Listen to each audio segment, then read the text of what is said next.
So a couple months ago, before I started using my Sony A7R5, I would have said the best camera system to start with right now, if you're going into photography, would be the Canon EOS R5. And the reason why I would say that is because obviously I've been using the camera for a little bit now, and I really love that camera. And the R5 Mark II is out right now, so the price of the R5 has dropped significantly. I think you can get it for maybe about 2,000 US or sometimes even under, and then maybe about 2,500 Canadian. So I think it's a compelling buy, for, that specific camera because it can do a lot of things, I think it has a 45 megapixel sensor. It can do 8K. I've never shot 8K on that camera, but it does 4K, at 4K 60, 4K 20, 24, and also 4K 120. So I think it's a really, really good camera because I've been using it since it came out, I think in 2018. So was it 2018? Can't really remember when it came out, but I've been using the camera since the year it was released. I think I bought it a few months after that. So I think it's a really good camera, and there are quite a lot of good cameras out there that you can start with right now if you are a beginner photographer in different ecosystems, right? But now that I not switched basically, because I still have my R5, it's right there on my gimbal. Now that I have both the Sony A7R5 and the Canon EOS R5, I think I've changed my mind, and I'm going to tell you guys the reason why. And I think Sony right now is probably not Sony. I heard it's called Sony, not Sony. So Sony. Lord help me with my accent. But anyway, so I think Sony right now is the best way to go when it comes to starting our photography, like I said, as a beginner photographer. Or maybe just content creation in general. If you're somebody that's looking to do both photography and videography, I think Sony is like the best camera system out there right now. So let's get into it. Why do I think Sony is the best camera system to go with right now? Now, when it comes to what these camera systems can offer, be rest assured that all of them are really good. Canon, Nikon, Sony, Fujifilm, what's the name of the other one? Panasonic. Why did I forget? The Panasonic brands, they're really good.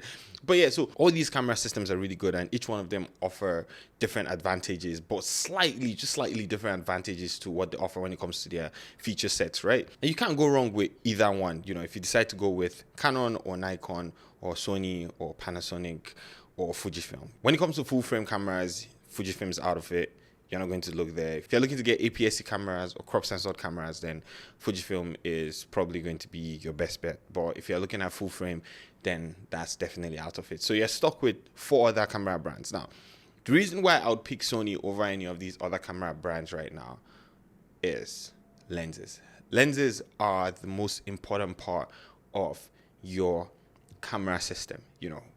Canon makes amazing lenses, Sony makes amazing lenses, Nikon makes amazing lenses, and the other brands too. Panasonic with the L Alliance, they have great lenses. Now, why Sony? Why is Sony more important than other brands if you are a beginner photographer? And it's because of lenses. Lenses are really, really important. If you are looking to get into a camera system, you have to understand that lenses would make or break that camera system for you.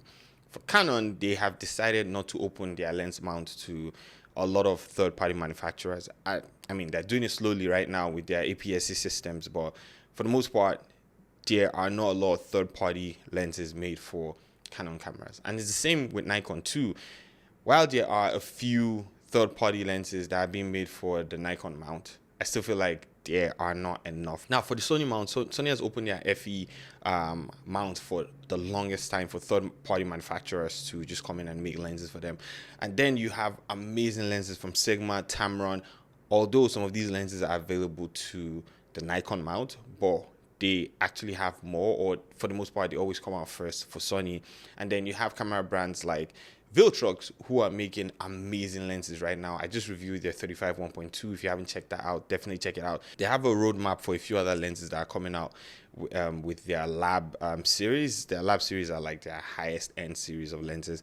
And then they have their Air series, which are cheaper and really, really good. And then they have their Pro series, which are a lot cheaper than the Lab series too. I think that's their mid-range, and they're really good. So they have a bunch of lenses coming out for the Sony E mount that you can't go wrong with them. Then there's Suri, who brought out the 85 1.4 that I think is amazing. That's the only 85 I have for my Sony mount right now, and I use that lens a lot.